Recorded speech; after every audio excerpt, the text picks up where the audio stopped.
Return your Nobel Prize, chant these demonstrators in the Indian-administered Kashmir.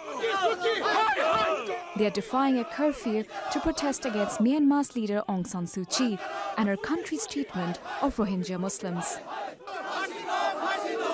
Hundreds marched through the streets. Police vans were torched and some protesters were detained. We can feel the pain of Muslims of Myanmar. We are also victims of a similar situation. We have seen the atrocities committed on the Muslims of Myanmar. We have seen how women, children and elderly are being killed. They are being subject to enforced exile.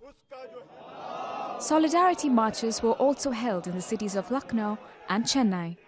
The Buddhists are targeting Rohingya Muslims. The massacre is underway and both the United States and the United Nations are silent on the matter.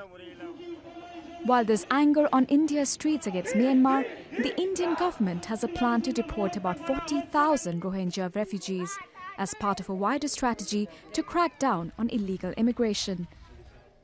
Early this week, Prime Minister Narendra Modi met Aung San Suu Kyi in Myanmar, where he said he shares the country's anxieties about what he called extremist violence in the Rakhine state. While India says Rohingyas pose a security threat, its economic and strategic interests in Myanmar are hard to overlook. India shares a 1,600-kilometer-long border with Myanmar. Trade between the two has grown to more than $2 billion.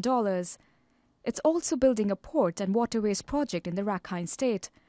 India's decision to deport Rohingyas stands at odds with its long history of giving refuge to persecuted religious minorities.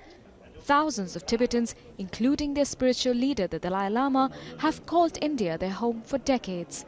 On Friday, the exiled Buddhist spiritual leader came out in support of Rohingyas.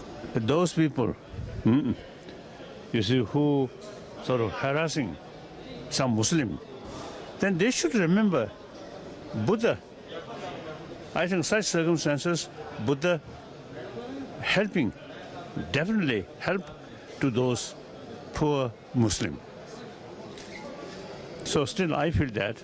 So very sad, very sad.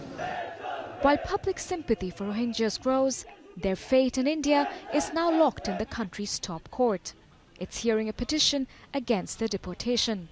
Priyanka Gupta, Al Jazeera.